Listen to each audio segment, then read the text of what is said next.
Hello everyone, welcome to EduBolt. And what we were doing, so we were doing this topic, economic impact of British policies. और अभी तक हमने क्या क्या कर लिया. So you have already know that in the part 1 we have covered 2 previous year question on the line tenure system, and now we will discuss this part 2 जिसमें हम 3 previous year question discuss करेंगे on economic impact of British rules. And you already know कि हमारा जो तरीका है इसको explain करने का, उसमें हम देखेंगे पहले explanation and then we will discuss कि बुक में किस तरह से सेम टॉपिक पर कंटेंट दिया हुआ है, right. And this would be cover in part 3, right. And here you can see about myself. So I am Sudhanshu Gautam. Right now currently I am taking the subject history, जहाँ पर हम previous year question discuss कर रहे हैं. And later on I will be available for the mentorship programme, 101 mentorship programme for geography and anthropology. And you can see the rest of the information here on this page. And for you, if you want to join the session, then what you have to do, so you simply need to sign up by using your whatever the mail ID you have, and then you can search the mentor. जो भी mentor का नाम पता, अगर नहीं भी पता, so you can just search and then you can just click whatever the mentor you want, and then you just select the book timing and then simply join the session on the given time. So this is very easy. And one more thing is there, that EduBolt app is actually available on Apple App Store and Google App Store, right? And you can connect with us on this application from mobile as well now, right? So let's start this session. So let's start with the first question now. What is saying? So पहला question कह रहा है, economically one of the results of the British rule in India in the 19th century was. मतलब British का जो rule था India पर 19th century पर, इकोनॉमिकली उसका रिजल्ट क्या था? क्या increase in the export of Indian handicraft हुआ, या growth in the number of Indian on companies और फैक्ट्रीज हो चुकी थी, या फिर कमर्शलाइजेशन ऑफ इंडियन एग्रीकल्चर हो चुका था, या फिर rapid increase in the urban population, right? So out of these option, the correct answer for this question is commercialization of Indian agriculture, right? So चलो हम इसका explanation देख लेते हैं जल्दी से. So first of all let's discuss about the de-industrialization, right? अब होता क्या था कि जो आर्टिसंस थे, इंडियन आर्टिसन जो हैंडीक्राफ्टमैन थे, ठीक है, उनको बिल्कुल रियून कर दिया गया था. कैसे?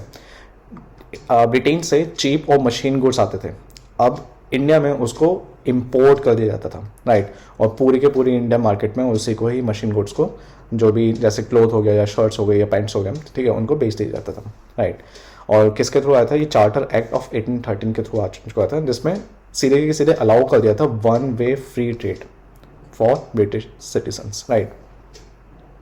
अब होता क्या था, ऑन द अदर हैंड जो इंडियन प्रोडक्ट्स होते थे, अब वो इंडियन प्रोडक्ट्स मतलब इंडियन मैन्युफैक्चर्ड गुड्स, अब उनको मुश्किल होने लगी कि यूरोपियन मार्केट में घुसने के लिए. वाई? क्योंकि 1820 के बाद यूरोपियन मार्केट्स में ना एक तरह से इंडियन एक्सपोर्ट्स को ना क्लोज कर दिया गया था, right?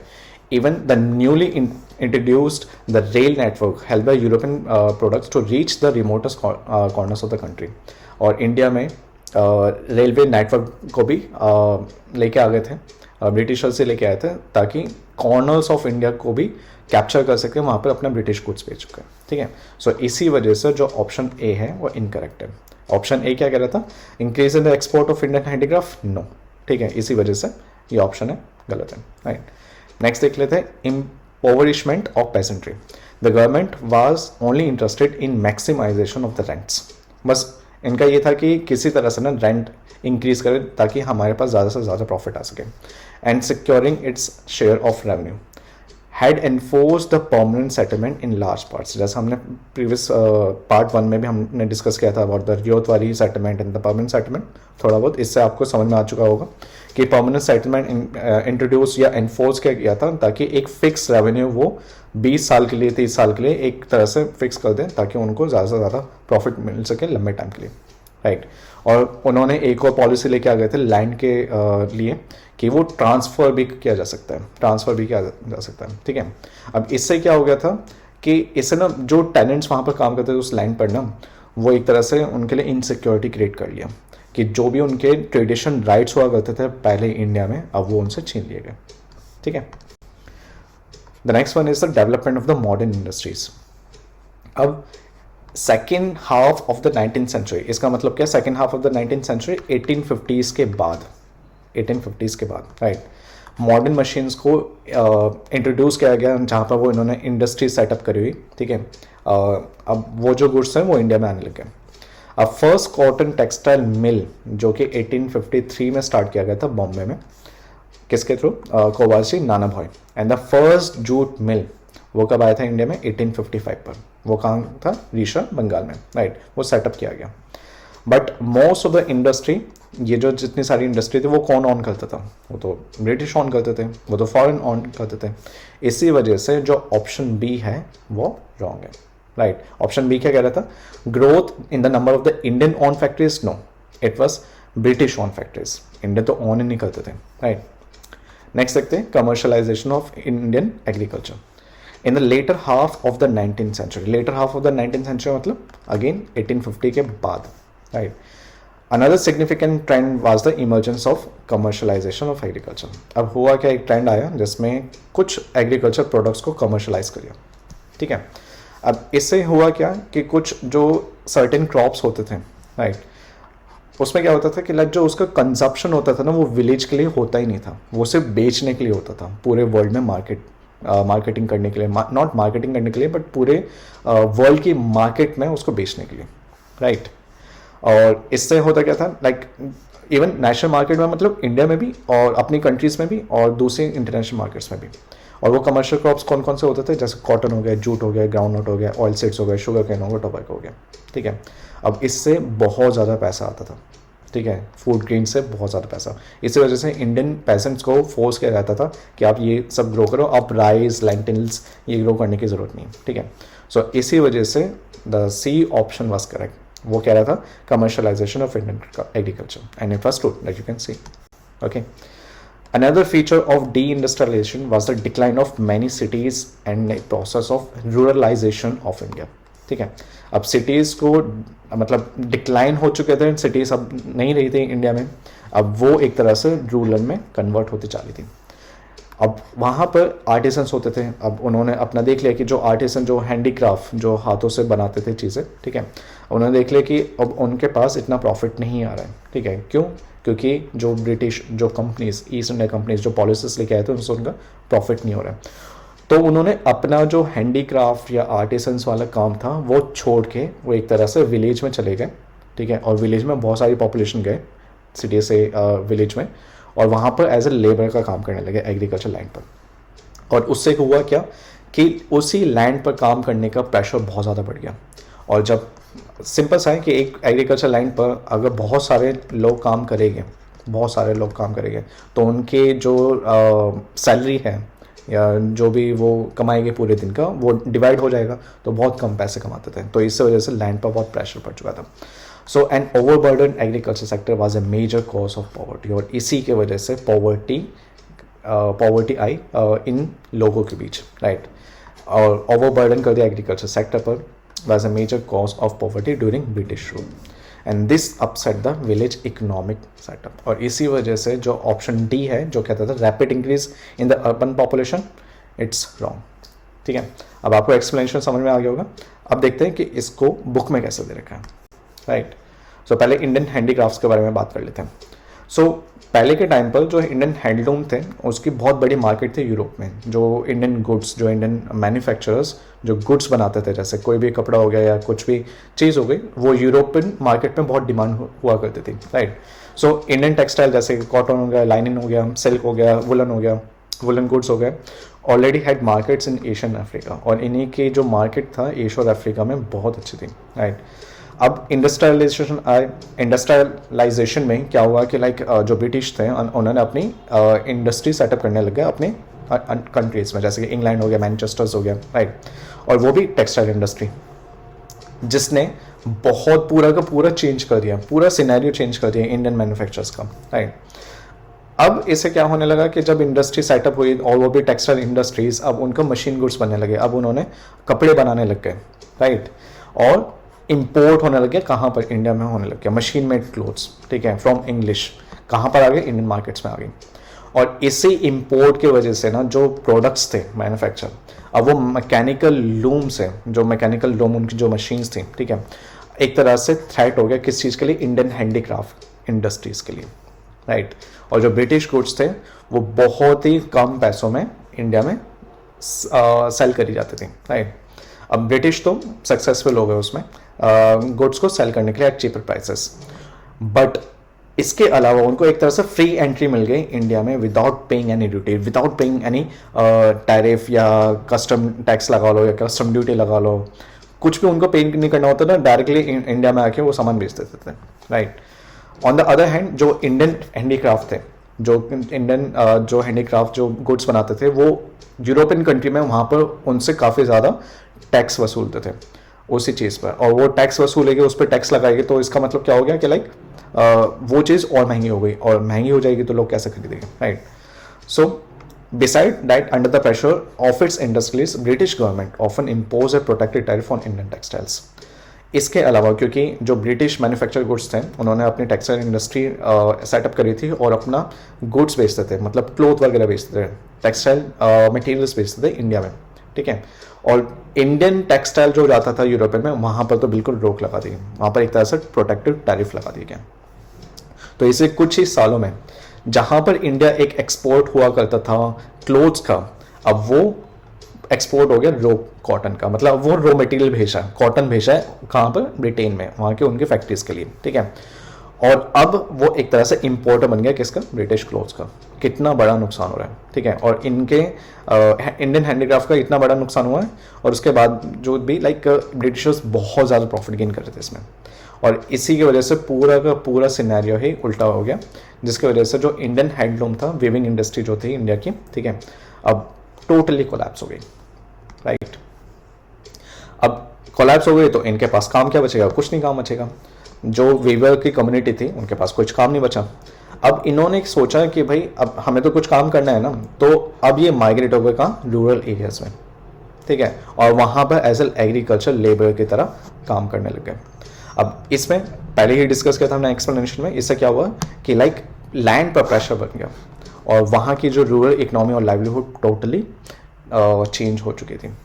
So this process of uneven competition faced by the Indian handloom industry was later dubbed by the Indian nationalist leader as deindustrialisation, और जो नेशनलिस्ट लीडर के इंडिया में, और इसी चीज़ को ही उन्होंने डी इंडस्ट्रियलाइजेशन बोला है, राइट। जो मेन एम था ब्रिटिश का वो क्या था, इंडिया को ट्रांसफॉर्म करना into a consumer of British goods. जैसे ही उन्होंने इंडस्ट्रियलाइजेशन आया ब्रिटेन में या यूरोपियन कंट्रीज़ में, अब मेन एम बन गया कि इंडिया में किसी भी तरह लोगों को कंज्यूम करवाना ब्रिटिश गुड्स, ठीक है। सो इससे हुआ क्या, जो टेक्सटाइल था, मेटल वर्क था, ग्लास हो गया और पेपर इंडस्ट्रीज हो गए, अब वो धीरे धीरे उसका काम बंद होने लग गया, राइट। बाय 1813 तक Indian handicraft lost their both domestic, मतलब अपनी जो इंडिया में भी जो अपने इंडियन हैंडीक्राफ्ट सेल करते थे वो तो बंद ही हो गया। क्यों? क्योंकि फॉरेन गुड्स आने लग गए मार्केट में, अब लोग उसको खरीदने लग गए क्योंकि वो बहुत सस्ता मिल जाता था, चीप प्राइस में मिलता था। बट इंडियन हैंडीक्राफ्ट का जो उसके कंपैरिजन में जो प्राइस था वो बहुत ज़्यादा था। Indian goods could not compete with the British factory made products where machines were used. Obviously कैसे compete कर पाएंगे, वो मशीन से बनी हुई है, इनके हाथ से बनी हुई है। So these markets were now captured and monopolized by Britain by means of war and colonization. और इसी तरह से ये टेक्सटाइल इंडस्ट्रीज भी ब्रिटेन ने कैप्चर कर ली वार के थ्रू और कॉलोनी बना के, ठीक है। अब जहाँ इंडिया एक्सपोर्टर हुआ करता था, अब वो इम्पोर्टर बन गया ब्रिटिश गुड्स का। अब इससे अब वो बहुत ज़्यादा पैसे लेते थे क्योंकि जितना वो बेचेंगे ऑल ओवर इंडिया उससे ज़्यादा पैसा आएगा ना उनका, ठीक है। वो इंडियन रूलर से बहुत ज़्यादा पैसे लेते थे, मर्चेंट से लेते थे, ज़मींदार से लेते थे, इवन कॉमन पीपल से भी लेते थे इस चीज़ के लिए पैसे। अब इससे क्या लगा कि एक तरह से ड्रेन होने लगा पैसों का, इंडिया में ड्रेन होने लगा कि इंडिया का जो पैसा होता था वो ब्रिटेन के पास आता था सीधा सीधा, and it made a lot of profit to them through trade and also the salaries of the official increased, ठीक है। सो इससे समझ में आ गया कि जो इकोनॉमिक पॉलिसीज थी ना वो एक्चुअली ईस्ट इंडिया कंपनी के इंटरेस्ट के लिए बनाई गई थी, राइट। और बाद में ब्रिटिश एम्पायर के लिए, वो इंडियंस के लिए कभी बनाई नहीं गई थी इकोनॉमिक पॉलिसीज, ओके।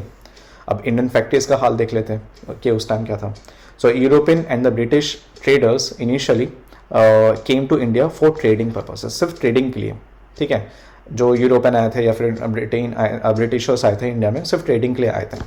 अब जब इंडस्ट्रियल रेवोल्यूशन आया, it led to increase in demand for raw materials of the factories. अब इन्होंने जो भी फैक्ट्रीज सेटअप करी इंडिया में, नॉट इंडिया बट अपने कंट्री में, इंग्लैंड या यूरोपियन कंट्रीज में, अब उनको रॉ मटेरियल्स तो चाहिए ना. वो रॉ मटेरियल्स कहाँ से आएगा?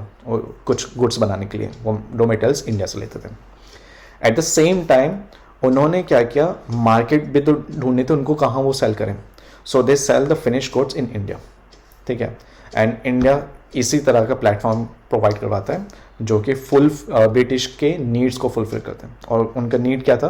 किसी तरह से सेल करना अपने प्रोडक्ट्स को, ठीक है. अब नेक्स्ट देख लेते हैं commercialisation of Indian agriculture. 18th century में एक पीरियड था जहाँ पे इंटरनल पावर स्ट्रगल देखा गया इंडिया में, जो कि डिक्लाइन हो रहा था. किसका पावर स्ट्रगल डिक्लाइन हो रहा था? मुगल एम्पायर का. और ब्रिटिश ऑफिशियल्स को एक तरह से ये अपॉर्चुनिटी मिल गई कि किसी तरह हम इस पूरे इंडिया को अपना कंट्रोल कर सकते हैं इसको, और अपनी पावर यहाँ पर इंडियन टेरिटरी में अपनी पावर को होल्ड कर सकते हैं. और उन्होंने ही ब्रिटिशर्स ने ही कमर्शलाइजेशन ऑफ एग्रीकल्चर की स्टार्टिंग करी, ठीक है, by various cash crops and the raw material for the industries in the Britain. यहाँ के जो रॉ मटेरियल्स जैसे कैश क्रॉप्स हो गए और यहाँ के रॉ मटेरियल्स है वो ब्रिटिशर्स इंडस्ट्रीज के लिए, राइट. सो एक तो ब्रिटिशर्स का एक स्ट्रॉन्ग पॉलिटिकल कनेक्शन था, ठीक है, किससे? ईस्ट इंडिया कंपनी से, राइट. ओके. सो ब्रिटिशर्स ने क्या किया, एक तरह से मोनोपलाइज कर दी ट्रेड विद इंडिया, कि भाई हम तो देंगे, हम ट्रेड करेंगे इंडिया से फ्री ऑफ कॉस्ट, ठीक है. लेकिन अगर इंडिया का जो मैन्युफैक्चर गुड्स है यूरोप कंट्रीज में रहेगा, हम वहाँ पर उसको लाइक हैवी ड्यूटीज लगा देंगे. So they monopolize the sale of all kinds of raw material and brought this at low price. India से जो भी रॉ मटेरियल लेंगे वो बहुत ही कम प्राइस में लेंगे, राइट. और इंडियन वेवर्स को रॉ मटेरियल अगर खरीदना होगा हमसे खरीदेंगे, लेकिन हम ज़्यादा प्राइसेस पे बेचेंगे उसको. मतलब इंडियन वेवर्स अपने ही कंट्री में जो कॉटन ग्रो हो रहा है, जो भी रॉ मटेरियल हो रहा है, उसके लिए भी हाई प्राइसेस देंगे, right. Heavy duties were impose on Indian goods entering Britain as to protect their own industry. जो ब्रिटिशर्स की खुद की इंडस्ट्री थी उसको प्रोटेक्ट करने के लिए जो भी इंडियन का गुड्स आता था उस पर ज़्यादा हैवी ड्यूटीज लगा दी जाती थी ताकि वो महंगा हो जाए, तो लोग खरीदे ना उस चीज़ को. अब इससे हुआ क्या, एक डिफरेंट अनदर मेजर इम्पैक्ट हुआ, इकोनॉमिक इम्पैक्ट हुआ ब्रिटिश पॉलिसीज में, राइट, के थ्रू इन इंडिया में. Introduction of the large number of the commercial crops. जैसे कमर्शियल क्रॉप्स कैसे हो गए? टी हो गया, कॉफ़ी हो गया, इंडिगो हो गया, ओपियम हो गया, कॉटन हो गया, jute, sugarcane and oil seeds. क्योंकि उनको लगा कि लाइक इंडिया में ये चीज़ अगर ग्रो करेगी तो ये सारे के सारे कमर्शियल क्रॉप्स काफ़ी कम पैसों में खरीद कर दूसरी कंट्रीज़ को बेच सकते हैं, क्योंकि वहाँ पर इन सब चीज़ों की काफ़ी डिमांड थी, right. So different kinds of commercial crops were introduce with different intention. जैसे कि इंडियन ओपियम हो गया और इंडिगो हो गया, ठीक है. तो इसको ज़्यादा से ज़्यादा प्रोड्यूस करने को कहा जाता था इंडियंस को, इंडियन पेजेंट्स को, right. So market for opium was strictly control by the British traders. जो पहले इंडियंस कंट्रोल करते थे अब वो ब्रिटिश कंट्रोल करने लग गए, which did not leave much scope for the Indian producer to reap profit, right. So Indians को फोर्स भी किया जाता था सिर्फ इंडिगो प्रोड्यूस करने का, और इसको सेल करते थे बाय ब्रिटिशर्स, ठीक है. So commercialization of agriculture for the enhance speed of the transfer of ownership of land, ठीक है. हमने यह पढ़ा भी था जब हम ग्रोथ वाली सिस्टम और परमानेंट सेटलमेंट पढ़ रहे थे, तो इसमें हमने पढ़ा था कि बाद में इन्होंने क्या किया कि जो ऑनरशिप था ऑफ लैंड का अब कल्टीवेटर्स, इंडियन कल्टीवेटर्स को ना देके अब वो रिच पेजेंट्स को देने लग गए, ठीक है. अब वो ट्रांसफर करने लग गए, thereby increasing the number of the landless labour. इससे क्या हुआ कि लैंडलेस लेबर और बढ़ चुके थे. अब जो पेजेंट होते थे वो डिपेंड हो गए थे टोटली अपना जो प्रोड्यूसर, अपना जो भी जो भी प्रोड्यूस करते थे, ठीक है, उसको सेल करने का ड्यूरिंग द हार्वेस्ट टाइम, वो पूरा टोटली डिपेंडेंट हो गए थे. Now because the peasants now shifted to commercial crops. अब जो पेसेंट थे वो कमर्शियल क्रॉप्स को ग्रो कर रहे थे, जैसे कि टी, कॉफ़ी, इंडिगो एक्सेट्रा हो गया. जो फूड ग्रेन प्रोडक्शन था अब वो नीचे चला गया, ठीक है, क्योंकि इंडियंस को फोर्स किया जाता था सिर्फ कमर्शियल क्रॉप्स उगाने का. अब लेस फूड हो गया, फूड स्टॉक नहीं बचा, और इससे क्या हुआ, फर्माइंस आ गए, right. So it was therefore not surprising that the peasants revolted, और इससे क्या हुआ कि पेजेंट्स ने रिवॉल्ट किया, right. So this question now is complete. Now let's move to the next question. So this question is saying indigo cultivation in India declined by the beginning of the 20th century. और reason क्या था indigo cultivation decline होने का? By the beginning of 20th century, मतलब by the beginning of 1900. ठीक है, क्या reason था? ये रहा आपके पास ऑप्शन कि जो पेसेंट रेजिस्टेंस था to the oppressive conduct of planters, या its unprofitability in the world market because of new invention, national leaders opposition to the cultivation of indigo, and the last option is government control of the planters. So the correct option is B. जो profitability थी indigo की अब वो कम हो गई क्योंकि अब synthetic Indigo आने लग गया मार्केट में, इसी वजह से, राइट. तो इसका एक्सप्लेनेशन यहाँ पर गिवन है. आप देखो, जो इंडिगो था वो एक तरह से ब्लू कलर देता था और इसको एक प्लांट से निकाला जाता था एशियन टाइम्स में, और 5000 and 6000 पुरानी एक तरह से प्रैक्टिस थी, राइट. और जो कि ओल्ड वर्ल्ड में करी जाते थे, जो कि एशिया, अफ्रीका एंड यूरोप का पड़ता है, न्यू वर्ल्ड में भी करी जाते थे. ठीक है, सो इंडिगो जो नाम आया तो वो इसलिए आया क्योंकि इंडिगो सबसे पहले इंडस वैली के थ्रू आता था. ठीक है, और यूरोप में उसको बेचा जाता था वहाँ पर, तो इसी वजह से उसका नाम इंडिगो पड़ गया. And later from the other parts of the India, और वहाँ से फिर दूसरे पार्ट्स में जैसे पोर्तुगीज हो गया, अदर यूरोपियन सेलर्स को उसको बेचा जाता था. It was commercially encourage and traded by the British, firstly by the cultivation of Indigo plant and production of the time. अब इसी चीज़ को, क्योंकि डिमांड अच्छी खासी थी इंडिगो की, अब ब्रिटिश ने सोचा कि इसको हम अपनी यूरोपियन कंट्रीज़ में भी इसको ग्रो करते हैं. ठीक है, जैसा कि साउथ कैरोलिना हो गया, यूएस हो गया in the mid 18th century, जो कि उस टाइम ब्रिटिश कॉलोनी थी. ठीक है, बट जब इस चीज़ को रोक दिया गया, जब अमेरिकन रेवोल्यूशन वार स्टार्ट हुआ तो ये चीज़ें रुक गई. तो अब ब्रिटिशर्स को या यूरोपियन कंट्रीज किस तरह से इंडिगो लेगी. ठीक है, देन ईस्ट इंडिया कंपनी उस टाइम इंडिया में रूल कर रही थी, तो उनको लगा कि बंगाल में इसका प्रोडक्शन स्टार्ट करते हैं. ठीक है, और फिर लेटर ऑन वो बिहार स्टेट में उसको शिफ्ट कर दिया गया. ठीक है, in the second decade of the 20th century. Second decade of the 20th century, you can say like second decade, 1920 में, राइट, उसको शिफ्ट कर दिया बिहार में. So the company look for the ways to expand the area. अब उन्होंने सोचा कि like अब किस तरह से इसको एक्सपेंड कर सके इंडिगो का कल्टिवेशन इंडिया में. So from the last decade of the 18th century, indigo cultivation को ग्रो किया जाता था, वो एक्सपेंड भी किया था बंगाल में. ठीक है, और इतना एक्सपेंड कर लिया था कि 30% इंडिगो इंपोर्ट किया जाता था ब्रिटेन में, और 30% सीधा 95% तक इंपोर्ट किया गया. ठीक है, बाय 1810 तक. और ये 30% कब था? 1788 से, राइट. जो कमर्शियल एजेंट्स थे और जो ऑफिशियल्स थे कंपनी के, अब उन्होंने इंडिगो प्रोडक्शन पे इन्वेस्ट करना शुरू कर दिया ताकि ज़्यादा से ज़्यादा प्रॉफिट वो निकाल सकें. और जो कंपनी के ऑफिशियल्स थे उन्होंने इवन अपनी जॉब तक छोड़ डाली ताकि वो इंडिगो का बिजनेस कर सकें, राइट, क्योंकि काफ़ी डिमांड थी इंडिगो की. So many people from Scotland England came to India and become planters. और यही लोग प्लांटर्स बन गए इंडिया में आके, राइट. और इंडिया में आके वो क्या करते थे? वो लैंड खरीदते थे. ठीक है, to grab this opportunity, the company and the banks were giving loans for the indigo cultivation at that time. तो कंपनी और बैंक उनको लोन भी दे देते थे कि हाँ जाके एक काम करो, लैंड खरीद लो, जाओ और आप बिजनेस करो इंडिगो का, राइट. सो अब क्या हुआ, बाद में एक सिंथेटिक इंडिगो का इन्वेंशन हो गया in the mid 19th century. अब ये मिड 19th सेंचुरी आप मान लो लाइक 1850 के बाद से, राइट. ओके, मार्क्ड है significant shift in the indigo industry, and this English business is relying on natural indigo now face challenges as a synthetic alternative gain prominence. ठीक है, सो अब हुआ क्या कि लाइक दोनों के दोनों डिक्लाइन हो गए, क्वांटिटी वाइज भी नेचुरल जो इंडिगो था और वैल्यू वाइज भी वो डिक्लाइन हो गया in the late 19th and early 20th century. Further intensified the tough market conditions for traditional indigo and enterprises, and that is the reason जो हमारा B ऑप्शन था, its unprofitability in the world market because of new invention, that is the correct option. So option B is correct answer. So अब आपने explanation देख लिया, काफ़ी short में था. अब इसका कंटेंट देखते हैं कि बुक में किस तरह से दे रखा है.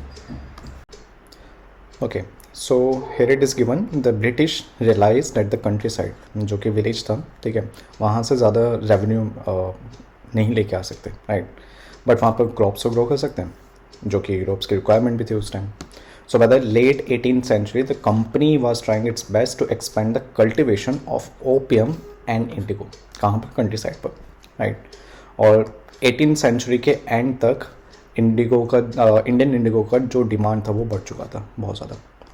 और now the Britain started begin the industrialization. वहाँ पर अपनी इंडस्ट्री सेटअप करने लगे थे. किस चीज़ के लिए? For the production of the cotton, ठीक है, वो भी काफ़ी बढ़ चुका था, creating an enormous new demand for cloth tights. अब उस कॉटन को जिससे उन्होंने कपड़े बनाया, कपड़े को डाई भी तो करना पड़ेगा. अब डाई किससे करते थे? इंडिगो से. So while the demand of Indigo increase, जो उसकी सप्लाईज थी वेस्ट इंडीज़ एंड अमेरिका में कोलैप्स हो गई for the variety of reasons. और एक्सप्लेनेशन में हमने भी देखा था अमेरिका वार की वजह से वो कोलैप्स भी हो गई, राइट. सो बिटवीन 1783 और 1789 में जो प्रोडक्शन था इंडिगो में पूरे वर्ल्ड में गिर चुका था. सो जो क्लोथ डायर्स थे जो उसको कलर करते थे, अब उनको बहुत जल्दी चाहिए था कि किसी तरह से इंडिगो लेके आ सके ताकि हम कलर कर सकें, क्योंकि डिमांड काफ़ी बढ़ चुका था, राइट. ओके, अब उनको न्यू सोर्सेज देखना था. And from the last decade of the 18th century indigo cultivation in Bengal expanded rapidly. अब उनको पता चल गया इंडिया में, बंगाल में काफ़ी एक्सपेंड किया जा सकता है इंडिगो कल्टिवेशन का, right. And then this indigo from Bengal dominated the market, right, dominated the world market. So as the indigo trade grew, commercial agents and officials of the company began investing in indigo production. अब वो आप invest करने लग गए Indigo का. अच्छा, India में ना जो इंडिगो कल्टिवेशन था उसके दो मेन सिस्टम थे, दो तरीके से होते थे. एक होते थे निच और दूसरे को कहते थे ड्यूटी. निच सिस्टम के बाद में देख लेते हैं. अब ये मत सोचना कि लाइक ये कहाँ से आ गया टॉपिक, राइट. बट अभी भी हम इंडिगो के ही बारे में बात करें, थोड़ा एक्सटेंसिवली बात करें, ताकि आपको ओवरऑल पता लग सके कि लाइक इंडिगो प्लांटेशन में सिर्फ यही चीज़ नहीं थी, और भी कंटेंट थे, राइट. सो पहले निच कल्टिवेशन के बारे में बात कर लेते हैं. सो इसमें क्या होता था कि जो प्लांटर होता था ना वो प्रोड्यूस करता था इंडिगो अपने लैंड्स पर और डायरेक्टली कंट्रोल करता था. इट मीन्स एक पर्सन होता था, ठीक है, और ये क्या करता था, लैंड को खरीद लेता था और इसी को ही प्लांटर बोलते थे, और डायरेक्टली ये कंट्रोल करता था इंडिगो कल्टिवेशन को, राइट. सो या तो वो लैंड को खरीद लेता था या फिर इसको रेंट करता था. किसके थ्रू? जमींदार के थ्रू. मतलब जमींदार को दे देता था ऑन एन रेंट. अब उनसे इंडिगो ही प्रोड्यूस करवाता था, directly employing the by hiring the labourers. और इस लैंड पर इंडिगो ग्रो करने के लिए, प्रोड्यूस करने के लिए लेबर्स को हायर करता था, right. So the planters found it difficult to expand the area under the niche cultivations. ऐसा क्यों होने लगा? क्योंकि ये जो इंडिगो प्रोड्यूस किया जाता था ना, ये ना फर्टाइल लैंड पर प्रोड्यूस किया जाता था, और फर्टाइल लैंड जो होता था ना वो डेंसली पॉपुलेटेड होता था. इसी वजह से जो एक्सपेंड करना चाहिए था प्लांटर्स को इंडिगो कल्टिवेशन के लिए, वो एक्सपेंड नहीं कर पा रहा था. सो निच cultivation on large scale also required many plugs and bullocks, जो कि उस टाइम ईजी नहीं था, राइट. तो ये था छोटा सा एग्जाम्पल और सिस्टम ऑफ द निच कल्टिवेशन. नॉट एग्जाम्पल बट छोटी सी इंफॉर्मेशन, राइट. अब रियोती सिस्टम भी देख लेते हैं. इसमें प्लांटर्स फोर्स करता था रियोट्स मतलब इंडियन पेसेंट्स, ठीक है, कि भाई कॉन्ट्रैक्ट साइन कर लो. उसको सत्ता भी कहते थे, ठीक है. अब ये कॉन्ट्रैक्ट था क्या? So those who sign the contract got cash advances from the planters. जो प्लांटर्स जो ओन करता था लैंड को, वो एक तरह से एडवांस में कैश दे देता था, और वो कैश ऐसे लोन होता था जो कि बहुत ही कम रेट ऑफ इंटरेस्ट पे इंडियन पेसेंट्स को दे देता था, एक कंडीशन पे कि वो इंडिगो प्रोड्यूस करिए. अब देखो, वहाँ पर जब इंडियन पेजेंट्स को जो एडवांस में कैश मिलते थे ना, तो बहुत अच्छा लगता था उनको कि पहले से पैसे मिल गए. तो उनको ऐसा लगता था कि हाँ यही तो काम करना है तो ये कर लेंगे, लेकिन पैसे तो पैसे पहले ही मिल गए ना. But and the loan committed the Riot cultivating Indigo on at least 25% of the area under his holding. और जो लोन दिया गया है ना उनको एडवांस में, ठीक है, तो इंडिगो प्रोड्यूस करने के लिए वो एटलीस्ट मिनिमम 25% ऑफ एरिया पे तो करना ही करना है. अब वहाँ के जो हमारे इंडियन पेसेंट्स थे, जिसको रियोत भी बोलते हैं, अब वो तो खुश थे कि हाँ ये तो हो जाएगा. So when the crop was delivered, और जब इंडिगो का क्रॉप हार्वेस्ट कर दिया जाता था, ठीक है, सो प्लांटर एक न्यू लोन दे देता था वहाँ के रियोत को, जो कि साइकिल दोबारा ऐसे कंटिन्यू होते चली जाती थी. शुरू में तो बहुत टेम्पटेड लगा था इन पेसेंट्स को कि ठीक है हमें तो पैसा आ रहा है, अच्छी बात है, राइट, बट उनको समझ में आ गया कि कितना हार्श है ये वाला सिस्टम। और जो प्राइस था, जो कल्टिवेटर, जो इन पेसेंट्स है या यूथ कहता हूँ, ठीक है, अब उनको बहुत ही मुश्किल होता था, बहुत ही मुश्किल होता था कि लाइक वो प्रोड्यूस तो कर ही रहे हैं but at very low price पर, और जो लोन की साइकिल थी वो कभी ख़त्म ही नहीं होती थी, ठीक है, वो पूरी तरह फंसा दिया था उन्होंने, राइट। सो इसके अलावा और भी प्रॉब्लम्स थी, जैसे कि जो प्लांटर्स थे ना वो इंसिस्ट करते थे इंडिगो कल्टिवेट करने के लिए ऑन द बेस्ट सॉइल, ठीक है, पेसेंट्स को बोलते थे, बल्कि जो बेस्ट सॉइल पर जो इंडियन पेसेंट्स है ना वो राइस कल्टिवेट कर सकते थे, लेकिन उनको फोर्स किया जाता था कि आप इंडिगो ही कल्टिवेट करो। So indigo moreover had deep roots, उसके बहुत ज़्यादा लंबे रूट्स होते थे ज़मीन में, और सॉइल की ना फर्टिलिटी बहुत ज़्यादा एक्सट्रैक्ट कर लेते थे। तो अगर उस लैंड पर एक बार इंडिगो ग्रो कर लिया तो सॉइल की जो क्वालिटी है, जो फर्टिलिटी है वो कम हो जाती है, वो राइस के लिए फिर बचती ही नहीं है, तो कैसे राइस ग्रो करें। So these were the problems Indigo plantation या कल्टिवेशन करने पर। In March 1859, thousands of riots in Bengal refused to grow indigo. अब उनको पता चल गया कि भाई इतनी सारी प्रॉब्लम्स हैं, अब तो मना कर देते हैं कि भाई बंगाल में कि हम नहीं ग्रो करेंगे, प्रोड्यूस नहीं करेंगे, कल्टिवेट भी नहीं करेंगे इंडिगो। अब वहाँ पर रेबेलियन स्टार्ट हो गया, और रियोट्स ने जो एज अ लोन प्लांटर्स ने उनको दिया गया था, अब वो मना कर दिया कि भाई हम तो वो पे भी नहीं करेंगे आपको। And then they attack the indigo factories, जो कि उनके पास जो भी थी सोर्ट्स है, स्पेयर्स थे, बोज एंड एरोज लेके वो उन्होंने इंडिगो फैक्ट्रीज पर एक तरह से अटैक कर दिया। सो रिवोल्ट के बाद जो इंडिगो प्रोडक्शन है वो बंगाल में कोलैप्स हो गया, राइट, वो तो होना ही था, राइट। अब हुआ क्या, अब प्लांटर्स करे क्या, क्योंकि डिमांड तो थी, प्लांटर्स ने अपने बंगाल से शिफ्ट कर दिया कहाँ, बिहार में। अब बिहार में वो प्रोड्यूस करने लग गए। इसी टाइम ही, थोड़े टाइम के बाद ही, नॉट इस टाइम सेम टाइम पर, बट थोड़े टाइम के बाद ही अब सिंथेटिक डाई का इन्वेंशन हो गया, ठीक है। अब इसमें हुआ इन द लेट 19th सेंचुरी। अब इसमें हुआ क्या, लेट 19th सेंचुरी मतलब 1850s के बाद, या 1880s बोल दो, कुछ भी बोल सकते हो, 1880s, late 19th century, right. So their business was severely affected, obviously natural indigo का जो बिजनेस था अब वो तो अफेक्ट कर गया, and they manage to expand production, उन्होंने प्रोडक्शन भी बढ़ा दी थी अच्छे खासे। एंड महात्मा गांधी इंडिया में आ गए थे साउथ अफ्रीका से, तो जो पेजेंट था बिहार से वो गांधी जी के पास गया और उसने बताया कि लाइक हमारे यहाँ पर ऐसे ऐसे कल्टिवेट करवा रहे हैं फोर्सफुली, और उसके बदले हमें ज़्यादा पैसे भी नहीं दे रहे, लोन की साइकिल, क्योंकि वो तो सिस्टम तो था ही बंगाल में जैसा कर रहा था वैसे बिहार में क्या था, वो लोन में फंस चुके हैं, वो कैसे रिपे करें and all. So then Gandhi ji in 1917 visited the place in Bihar which is known as the Champaran, और वहाँ पर उन्होंने सत्याग्रह मूवमेंट किया, ठीक है, 1917 में।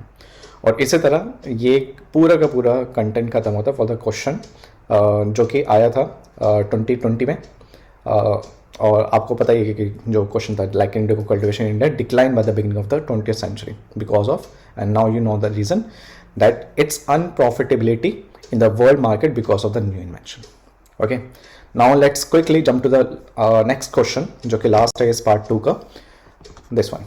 ये कह रहा है which of the following statesman correctly explain the impact of industrial revolution on India during the first half of the 19th century. ठीक है, पहले मैं आपको ये बता दूँ कि जो first half of the 19th century है इसका मतलब क्या है, first half of the 19th century 1800 से 1850 तक, ये हो गया आपका first half of the 19th century. ठीक है, अब क्वेश्चन बहुत सिंपल सा है, वो कह रहा है कि इन स्टेटमेंट में से वो कौन सा स्टेटमेंट करेक्टली एक्सप्लेन कर रहा है इंडस्ट्रियल रेवोल्यूशन से जो इम्पैक्ट हुए इंडिया में in first half of the 19th century. ठीक है, क्या इंडियन हैंडीक्राफ्ट इम्पैक्ट हुआ है जो कि ड्यून हो गया पूरा, या मशीन इंट्रोड्यूस कर गई इंडियन टेक्सटाइल इंडस्ट्री में इन लार्ज नंबर्स, या railway lines were laid in many parts of the country, या heavy duties were imposed on the imports of British manufacturers, इनमें से कौन सा था ये। So the out of this correct option the correct answer for this question is A, Indian handicrafts were doomed. इसका explanation देख लेते हैं।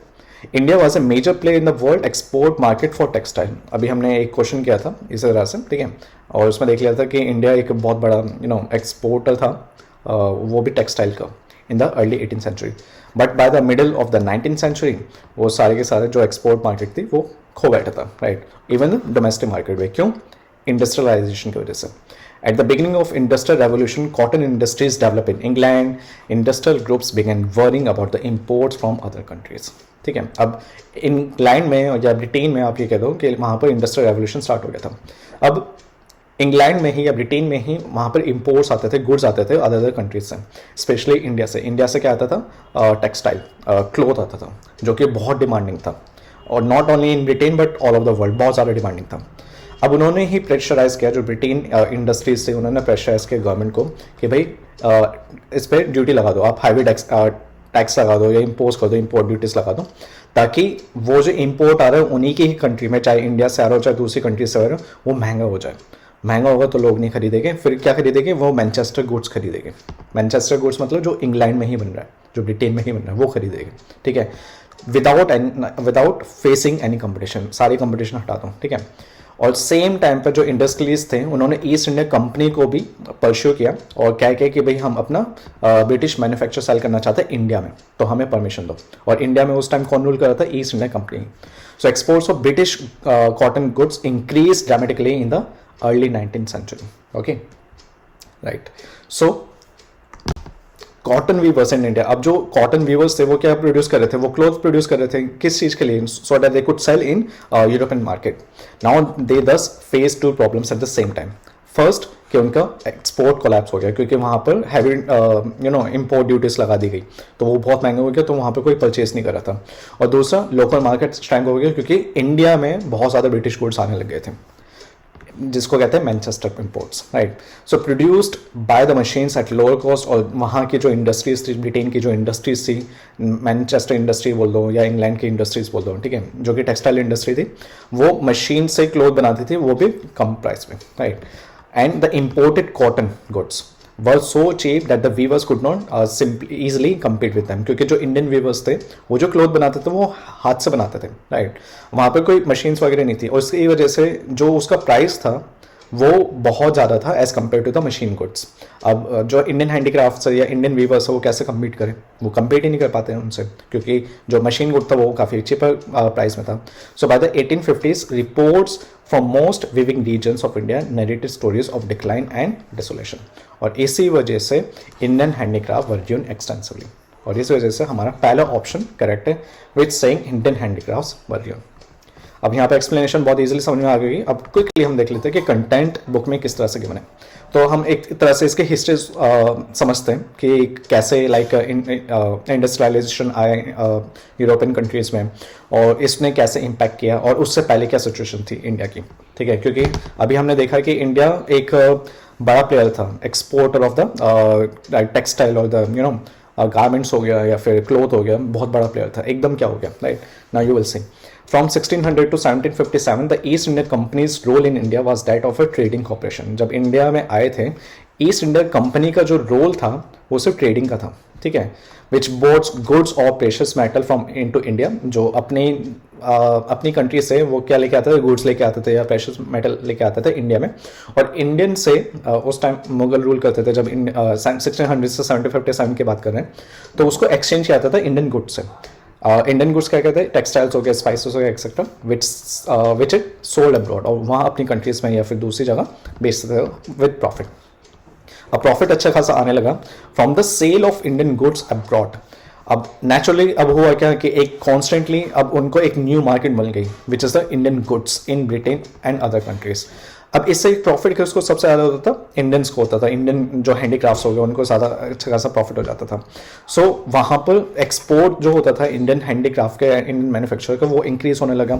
इससे इंडियन हैंडीक्राफ्ट्स को एक तरह से एंकरेजमेंट मिल गई कि भाई हम और प्रोड्यूस करते हैं. अब उनको अच्छा खासा प्रॉफिट आने लगा. यही चीज़ ब्रिटिशर्स को नहीं पसंद आई, बिल्कुल पसंद नहीं है कि भाई इंडियंस को अभी भी प्रॉफिट कैसे मिल रहा है. So that is the reason why the Indian rulers tolerated even encourage the establishment of communist factory in India. और अच्छा खासा इंडियंस को प्रॉफिट हो रहा था, इंडियन मैन्युफैक्चरर्स को प्रॉफिट हो रहा था. इसी वजह से उस टाइम जो इंडियन रूलर्स थे, चाहे मुगल रूलर्स बोल दो, इंडियन रूलर्स बोल दो, वो चाहते थे कि लाइक हाँ आप ब्रिटिशर्स आए यहाँ पर या यूरोपियन कंट्रीज के जितने भी रूलर्स हैं वो आए यहाँ पर अपनी कंपनी सेटअप कर दें. और इसी तरह से ब्रिटिश मैन्युफैक्चरर्स ने क्या किया, अपनी कंट्री में इंडस्ट्रियलाइजेशन आने के बाद उन्होंने प्रेशर किया अपने ही गवर्नमेंट को कि भाई रिस्ट्रिक्ट करो, प्रोहिबिट करो sale of Indian goods in England, क्योंकि उनका सामान कौन खरीदेगा अगर इंडियन गुड्स यहाँ पर इंग्लैंड में आ जाएगी तो कौन खरीदेगा, राइट। सो 1720 में उन्होंने एक लॉ पास किया जहाँ पर इंडियन गुड्स में सिर्फ क्लोथ, इंडियन क्लोथ, ठीक है, डाई क्लोथ, वो भी डाई क्लोथ मतलब इंडिगो, तो इतना अच्छा दिखता था उनके फिनिश गुड्स, मतलब जो भी ब्रिटिश मैन्युफैक्चरर प्रोड्यूस करते थे उनके कंपैरिजन इंडियन डाई क्लोथ इतना फाइन, इतना परफेक्ट था कि लाइक उन्होंने एक लॉ पास किया कि उसको रोका जाए कि अब इंग्लैंड में वहाँ के लोग उसको परचेस ना करें। फिर इसके अलावा उस पर ड्यूटीज़ लगा दी गई, हैवी ड्यूटीज़ लगा दी ताकि वो और महंगा हो जाए, लोग खरीदे ना, ठीक है। Other European countries except Holland also either prohibited the import of Indian cloth and or impose heavy import duties। देखो कितना चिढ़ गए थे वो सारे के सारे लोग कि भाई इंडियन प्रोडक्ट इतना अच्छा है, इवन अच्छा था लेकिन वो अपने ही ब्रिटिश मैन्युफैक्चर जो गुड्स है वो कोई नहीं खरीदा था इंडियन गुड्स के सामने, राइट। तो इस वजह से लॉ पास कर दिया। So despite of these laws however Indian silk and cotton textile still held their own in foreign markets, ठीक है, मतलब इतना स्ट्रॉन्ग था कि like everyone is happy, everyone is purchasing imports heavy duty लगाने के बावजूद भी, ठीक है, इतना नहीं लगाया होगा, बाद में और बढ़ा देते उन्होंने, ठीक है। Until the middle of the 18th century when the English textile industry began to develop, फिर बाद में इंग्लिश टेक्सटाइल इंडस्ट्रीज आ गई, अब उन्होंने क्लोथ मैन्युफैक्चर करने शुरू कर दिया with the advance technology, right. So देखो इस तरह से बुक में गिवन है, तो एक्सप्लेनेशन देखो कितने शॉर्ट में कितने प्रिसाइज दे रखा है, उसमें आधी चीज़ें तो हमें समझ में नहीं आती, राइट, पीछे की स्टोरी अब यहाँ पर समझ में आ रही होगी कि एग्जैक्टली क्या चल रहा है। और इसी तरह एग्जैक्टली सेम बुक में गिवन है, मैं कुछ इसमें अलग से ऐड नहीं कर रहा हूँ, जैसे जैसे बुक में गिवन है मैंने इसमें कुछ एडिट नहीं किया, same as it is copy paste कर दिया। It is for you to understand कि बुक में किस तरह से दिया हो और हमें किस थॉट के साथ इसको पढ़ना है, ओके। अब देखो बैटल ऑफ प्लासी जो कि 1757 में हुआ था, उसके बाद में कंपनीज का जो कमर्शियल रिलेशन था इंडिया में टोटली चेंज हो गया। अब कंपनी के पास, कंपनी मतलब ईस्ट इंडिया कंपनी, ठीक है, कंपनी के पास पॉलिटिकल पावर तो आई गई थी, ठीक है। अब उन्होंने क्या किया, जो वीवर्स थे बंगाल के उनको फोर्स किया गया कि तुम जो प्रोडक्ट बना रहे हो एक तो पहले चीप प्राइसेस पे बेचो, आप उसको महंगे नहीं बेच सकते, ठीक है। और उन्होंने अपने प्राइसेस लगाए अपने अकॉर्डिंग, अब उसमें चाहे इन बंगाल वीवर्स को लॉस हो रहा हो, ठीक है, they don't care, they did not even care, right, and many of them were compelled to work for the company for low wages, और उनको फोर्स किया गया कि भाई हमारे लिए काम करो, और उसमें भी बहुत कम उनको वेजेस दिया जाता था। एंड उनको रोका गया, फॉरबिडन किया गया to work for the Indian merchants, क्योंकि इंडियन मर्चेंट्स क्या करते थे, इंडियन व्यूअर्स से वो लोग उनसे गुड्स बनवाते थे और फिर इंडियन मर्चेंट्स उनको बेचते थे। तो यहाँ पर इंडियन मर्चेंट्स को फायदा होता था, प्रॉफिट होता था, और इंडियन व्यूअर्स को फायदा होता था, राइट। अब वो जो एक इंडियन मर्चेंट्स को, इंडियन व्यूअर्स को जो फायदा होता था, तो ब्रिटिशर्स से खुश नहीं थे, वो उनको अपने फायदा करवाना था, right. So the company eliminated it's rival traders, तो इंडियन मर्चेंट्स को हटा दिया, इनके जो राइवल ट्रेडर्स थे चाहे वो इंडियन थे या फिर फॉरेनर्स थे, ठीक है। फॉरेनर्स में आपका सारा हो गया ना, लाइक फ्रेंच हो गया, डच हो गया, पोर्तुगीज हो गया, ठीक है, उनको रोका गया और उनको ऑफर दिया गया लाइक हायर वेजेस और प्राइसेस टू बंगाल हैंडीक्राफ्टमैन्स, ठीक है। उनको रोका गया कि आप हायर वेजेस ऑफर नहीं कर सकते, बंगाल व्यूअर्स को बोला गया, ठीक है। अगर कोई ड्राइवर आपको ऑफर देता है हायर वेजेस का तो आप एक्सेप्ट नहीं कर सकते, ठीक है, ना ही उनके प्राइसेस, अगर अच्छे प्राइसेस पे वो लेते वो भी आप ऑफर नहीं कर सकते। So the servants of the company, जो ईस्ट इंडिया कंपनीज के सर्वेंट्स हैं, उन्होंने मोनोपलाइज कर दी पूरी की पूरी सेल ऑफ रॉ कॉटन, ठीक है। मतलब इंडियंस मैन्युफैक्चर गुड्स जो कॉटन से क्लोथ बनाते थे पहले तो उनको रोका गया, ठीक है। उसके बाद उनको बोला गया कि अब इंडिया का जो कॉटन है वो बेचा जाए, और वो भी कहाँ पर, ब्रिटिश इंडस्ट्रीज के लिए ब्रिटेन में बेचा जाए, ठीक है, वो भी बहुत ही कम प्राइसेस पर। और यहाँ पर जो सेल ऑफ रॉ कॉटन था ना, इंडिया का ही कॉटन था, बंगाल के वीवर को ही इसका बहुत ज़्यादा प्राइसेस देना होता था। मतलब सोचो क्या करे ब्रिटिशर्स, लाइक इंडियंस वीवर को ही इंडिया कॉटन खरीदने के लिए बहुत ज़्यादा प्राइसेस देना पड़ता था, राइट। अगर वो इंडियन रॉ कॉटन जब ब्रिटेन में जाता था तो वो बहुत कम प्राइसेस पे लेके जाते थे उसको। Thus the weaver lost both ways as a buyer as well as a seller, right? At the same time, Indian textile had to pay heavy duties on entry England. अगर इंडिया का बना हुआ कपड़ा इंग्लैंड में जाता था उनको बहुत ज़्यादा हैवी टैक्सेस दिया जाता था, हैवी ड्यूटी दी जाती थी. The British government was determined to protect its rising machine industry. अब वहाँ पर इंडस्ट्रियलाइजेशन आ चुका था ब्रिटेन में, तो अपनी इंडस्ट्री को बचाने के लिए ब्रिटिश का गवर्नमेंट ने क्या किया कि जो अपने प्रोडक्ट, जो मशीन प्रोडक्ट्स बन रहे थे, गुड्स बन रहे थे, वो बहुत चीप प्राइसेस में और बेटर देन इंडियन गुड्स, वो क्योंकि मशीन मेड थे तो बेटर देन हुए ना, तो उसको बहुत चीप प्राइसेस में बेचा गया. Even so Indian products had some of the ground, but still Indian product के सामने मशीन गुड भी फेल था, बट उनको किसी भी तरह अपने मशीन गुड्स बेचने थे चीपर प्राइस में. फाइनली इंडियन हैंडीक्राफ्ट को एक धक्का मिला after 1813 when they lost not only their foreign market but what was much greater importance their market in India itself. मतलब इंडिया की भी मार्केट इंडियन वेवर्स के लिए, इंडियन हैंडीक्राफ्ट्स के लिए खत्म कर दी. Okay, next, the Indian revolution, industrial revolution during the second half of the 18th century. Second half of the 18th century का मतलब 1750 के बाद, and the first few decades of the 19th century. कब तक? 1750 से first few decades of the 19th century मतलब 1820 तक, ऐसा समझो. तो 1750 से 1820 तक ब्रिटेन ने काफ़ी चेंजेस आया सोशली भी और economically. Why? Because of the industries. British industry ने काफ़ी डेवलप किया, अपनी मॉडर्न मशीन्स लेके आए, ठीक है, फैक्ट्री सिस्टम लेके आए और कैपिटलिज्म भी स्टार्ट हो चुका था. जैसे एक्सपोर्ट ऑफ ब्रिटिश गुड्स, जो कॉटन गुड्स थे वो एक्सपोर्ट करते थे इंडिया में, मोस्टली इंडिया में करते थे, जो कि पहले 1794 में 156 पाउंड था, ठीक है, वो जाके 1813 में 1,10,000 पाउंड हो चुका, and that to be 700 times, and within how many years? 1794 से 1813, मतलब 15-20 सालों में इतना चेंज, 700 टाइम्स ग्रो, राइट. और आरसी दत्त ने भी पॉइंटेड किया था अपने बुक में, और बुक का नाम था इकोनॉमिक हिस्ट्री ऑफ इंडिया. इसको याद रखना, ठीक है, क्योंकि हमने जितने भी अभी तक क्वेश्चन देखे थे, ऐसे अभी हमने क्वेश्चन नहीं देखे, but it might be come in the prelims, right. So 90 में अपनी ही बुक में मेंशन कर रखा था the effort of the parliamentary select committee in 1812 was to discover how they, जो इंडियन मैन्युफैक्चरर्स थे, मतलब वहाँ पर डिस्कशन हुआ था, कहाँ पर? पार्लियामेंट्री कमेटी में, सेलेक्ट कमेटी में 1812 में डिस्कशन हुआ था कि किस तरह से इंडियन मैन्युफैक्चरर्स को रिप्लेस किया गया ब्रिटिश मैन्युफैक्चरर्स से, और कैसे जो ब्रिटिश इंडस्ट्रीज हैं को प्रमोट किया गया on the expense of Indian industries, खत्म करने के लिए, right. So the many British manufacturers looked upon East India Company its monopoly of Eastern trade. आपको ऑलरेडी पता है कि ईस्ट इंडिया कंपनी की मोनोपोली थी ईस्टर्न ट्रेड में, जैसे इंडिया हो गया या साउथ एशियन कंट्रीज हो गए, and it's method of exploitation of India through control of India's revenue, और इंडियाज रेवेन्यू से कंट्रोल लेके, ठीक है, एक्सपोर्ट ट्रेड करना, ठीक है. और यही सबसे बड़ा, जो ब्रिटिश मैन्युफैक्चरर्स के लिए ना सबसे बड़ा ऑब्स्टेकल भी यही था. क्या? कौन था? ईस्ट इंडिया कंपनी ऑब्स्टेकल था ब्रिटिश मैन्युफैक्चरर के लिए, कि किसी तरह ईस्ट इंडिया कंपनी के थ्रू ना बेच के, क्योंकि उनको प्रॉफिट देना होता, हम डायरेक्टली बेचें, ठीक है, ताकि अपना ड्रीम फुलफिल कर सके. ड्रीम क्या था? किसी तरह बहुत बड़ी प्रॉफिट, मतलब बहुत बड़ी मार्केट कैप्चर करना और ज़्यादा से ज़्यादा प्रॉफिट लेके आना.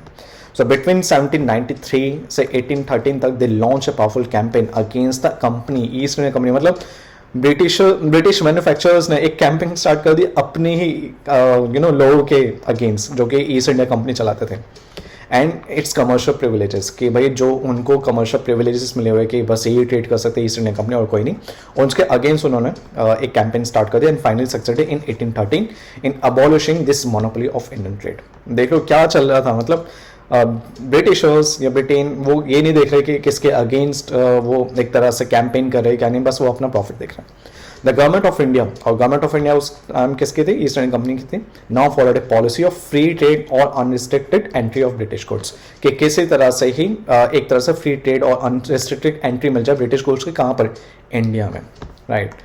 सो इंडियन हैंडीक्राफ्ट वर एक्सपोज्ड. अब इंडियन हैंडीक्राफ्ट कहाँ जाएगा? एक तो वहाँ पर हैवी इंपोर्ट ड्यूटीज लगा दी है इंडियन गुड्स पर, कहाँ पर? यूरोपियन कंट्रीज में, ताकि वो महंगा सामान हो वो बेच ना सकें. दूसरा, इंडिया में एक तरह से फ्री ट्रेड कर दिया है कि ब्रिटिश गुड्स इंडिया में आ सके. तो जो इंडियन हैंडीक्राफ्ट का गुड्स है वो कहाँ बेचेंगे? नहीं बेच पाएंगे, राइट. सो उन्होंने फेस किया fierce and unequal competition of the machine made products of the Britain and face extension. अब उनके काम खत्म होने लग गया. अब ये जो इंडियन वेवर्स हैं या इंडियन हैंडीक्राफ्ट्स है, ये कहाँ जाएंगे? अब इनको लगा कि लाइक हम कहाँ जाए, मतलब समझ में नहीं आया, तो एक तरह से ये एग्रीकल्चर लेबर का काम करने लगे। अभी आएगा इसमें। So India had to admit British goods free और एट नॉमिनल टैरिफ रेट्स। मतलब इंडियन गुड्स अगर ब्रिटेन में बेचते तो बहुत ज़्यादा हैवी इंपोर्ट्स ड्यूटी लगा देंगे ताकि वो महंगा हो जाए, लेकिन अगर ब्रिटिश गुड्स इंडिया में आ रहे हैं तो भाई फ्री में और बिल्कुल नॉमिनल टैरिफ रेट्स पे बेच दो। मतलब कितना अनइक्वल कंपटीशन था। The government of India also try to increase the number of purchaser of British goods. और वो लोग कोशिश कर रहे थे जो ब्रिटिश गुड्स है ना वो इंडिया में लोग ज़्यादा से ज़्यादा यूज़ करें, और उन्होंने एक पॉलिसी भी बना दी इस चीज़ के लिए, राइट। और सबसे ज़्यादा अपने जो प्रोटेक्टेड एरियाज थे जैसे कि अवध, वहाँ पर ये पॉलिसीज लेके आए, such policies so that they the people of the of India they could feel like that by using the products of the British good they feel like they now become westernized, ठीक है, थोड़ा proud feel हो। So many British officials, political leaders, जो businessman थे, उन्होंने land revenue को कम कर दिया। मतलब जो लैंड रेवेन्यू पहले फिक्स कर रखा था, हमने पढ़ा था परमानेंट सेटलमेंट में फिक्स कर दिया था, और बहुत ज़्यादा प्राइसेस लेते थे, राइट। अब यहाँ पर क्या होता था, जब फिक्स कर देते तो बहुत ज़्यादा पैसे किसके पास जाते थे? ब्रिटिशर्स के पास। और यहाँ के जो कल्टिवेटर्स थे या इंडियन पेसेंट थे उनके पास बहुत कम पैसा आता था, और यहाँ पर बहुत ज़्यादा पैसा आता था ब्रिटिशर्स के पास। तो उन्होंने क्या किया कि लैंड रेवेन्यू को कम कर दिया, सो डैट जो इंडियन पेसेंट्स हैं या इंडियन लोग हैं उनके पास थोड़ा पैसा बचे, और वो पैसा जो बचेगा वो फॉरेन मैन्युफैक्चरर्स गुड्स खरीदे, मतलब वो भी अपने फायदे के लिए, right. So they also advocated the modernization of India, और उनको लगा कि इस तरह से मॉडर्नाइज हम इंडिया को कर सकते हैं, सो डैट जो इंडियंस है वो एक टेस्ट ले ले वेस्टर्न गुड्स का, मतलब अपने ही प्रॉफिट के लिए वो मॉडर्नाइज करना चाहते थे, ठीक है, इंडियंस को या इंडिया को। So Indian handmade goods were unable to compete against much cheaper products of British mill, which had been rapidly improving their productive capacity by using invention and a wider use of steam power। और धीरे धीरे उनका एक नए नए invention होने लगे, steam power जैसे लेके आने लगे, राइट, ओके। अब उनको लगा कि इंडियन ये जो ब्रिटिश गुड्स है ना, ये किस तरह इंडियन मार्केट में हम पूरा फैला दें ताकि ज़्यादा से ज़्यादा लोग इसको खरीद सकें। So the doors of India were thrown wide open, किसके लिए? फॉरेन गुड्स के लिए, ब्रिटिश गुड्स के लिए, कि भाई पूरा खोल दो, क्योंकि नॉमिनल रेट थे, नॉमिनल टैरिफ रेट्स थे, यहाँ पर हमने पढ़ा था ना, नॉमिनल रेट से या फिर एक तरह से फ्री था। Indian handicraft products continue to pay heavy duties on entry into the Britain. So the British would not take in Indian goods on fair and equal terms. Even though equal terms कैसे हुआ? वहाँ पर heavy duties लगा रहे, लेकिन British goods India में है तो नहीं लगा रहे, तो यही तो हुआ, अनफेयर और unequal treatment. Even at this stage when the industry had achieve technological superiority, वहाँ पर मतलब टेक्नोलॉजी का एडवांसमेंट होते जा रहे थे, और इंडिया में इस तरह से मतलब हमें मौका ही नहीं दे रहे थे या अपनी इंडस्ट्री सेटअप करने का या फिर इंडियन हैंडीक्राफ्ट्स को ग्रो करने का, right. So duties in Britain on several categories of the Indian goods continue to be high till the export to Britain usually ceased। और पूरी तरह से जो इंडियन गुड्स थे ब्रिटेन में वो बिल्कुल जो सीज कर दिए गए, बल्कि इंडिया में British goods totally wide open sale किया जाता था, right. So in some cases duties in England went up so high, देखो कितना परसेंट हाई कर देता था, जो ड्यूटीज कितना लगा देता, 400%, इतना महंगा कर देते थे, कौन खरीदेगा फिर वहाँ पर। सो इससे क्या हुआ कि एक तरह से प्रोहिबिशन लगा दिया इंपोर्ट ड्यूटीज पर, and development of machine industry, और अपनी मशीन्स को डेवलप करते चले गए। Indian exports to foreign country fell rapidly, और इसी वजह से जो इंडियन एक्सपोर्ट्स है वो बिल्कुल गिर गया, ठीक है, कोई नहीं खरीदा उसको। अब इसके बदले एक्सपोर्टिंग मैन्युफैक्चरर्स, ठीक है, इंस्टेड ऑफ एक्सपोर्टिंग मैन्युफैक्चर जो इंडियन गुड्स होता था मैन्युफैक्चर, तो अब इंडिया को फोर्स किया गया कि भाई आप रॉ मटेरियल जैसे कि कॉटन, जैसे कि रॉ सिल्क, वो ब्रिटिश इंडस्ट्री को बेचा जाए। जो रॉ मटेरियल, अब एक बात देखो ना, ये कॉटन बॉल होगी, ठीक है, अब इससे क्या बन रही है? एक शर्ट बन रही है, एक शर्ट बन रही है, राइट, ये शर्ट बन रही है इससे, राइट। अब एक बार बताऊं, इस रॉ कॉटन का प्राइस कम होगा, ये शर्ट का प्राइस ऑब्वियसली ज़्यादा होगा, कॉटन का कम होगा, क्योंकि ये रॉ मटेरियल है, इसको गुड्स बनाने के लिए इसका प्राइस ज़्यादा होगा। अब इंडिया से वो रॉ कॉटन बहुत कम प्राइस पे ले जाते थे, कहाँ पर? ब्रिटेन में, और वहाँ पर एक क्लॉथ बनाया जाता था, और उसके बाद इंडिया में इसको सेल किया जाता था एट हाई प्राइसेस। तो ये चल रहा था यहाँ पर, ठीक है।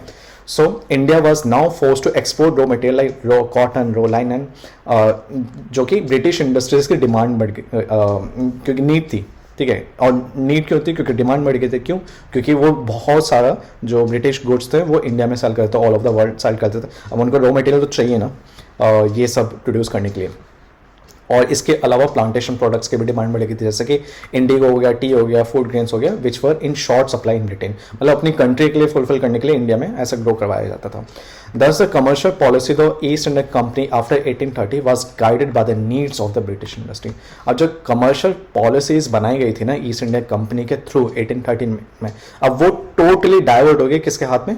ब्रिटिश इंडस्ट्रियलिस्ट के हाथ में। So its main aim was to transform India into a consumer. और मेन एम क्या था इनका? कि इंडिया को ना, इंडियन के लोगों को एक तरह से हम कंज्यूमर मानेंगे ब्रिटिश गुड्स का, कि ज़्यादा से ज़्यादा इनको ब्रिटिश गुड्स दो ताकि ये खरीदें यहाँ पर, और ये सप्लाई बन जाए रॉ मटेरियल्स का। और हुआ भी ऐसा, right. Okay, so this was all the story. Now look at the about the railway, क्योंकि रेलवे का भी ऑप्शन था, जैसे कि सी ऑप्शन था जो कि कहता था railway lines were laid in many parts of the country. क्या ये सही है?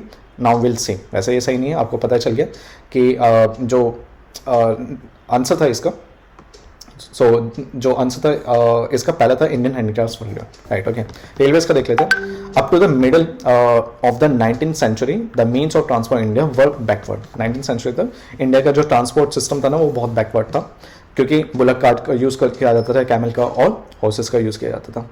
सो ब्रिटिश रूलर्स सुन रियलाइज कि जितने चीप एंड ईजी सिस्टम है ऑफ ट्रांसपोर्ट, ठीक है, ऑफ ट्रांसपोर्ट वैसे ऐसे, if British manufacture were to flow into India on a large scale and her raw material secured for British industries.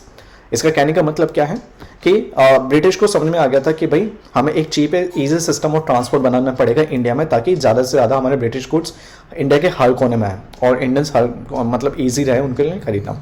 So they introduce the steam ships. India में introduce किए the steam ships through river and set about improving the roads, और roads को improve, अब Indian roads को improve तो करना था, तो उन्होंने सबसे पहले ग्रैंड ट्रंक रोड इस्टेब्लिश करी। कहाँ से कहाँ तक? दिल्ली, कैलकाटा से दिल्ली तक। और उन्होंने ये काम स्टार्ट किया 1839 में और कंप्लीट हुआ 1850 तक।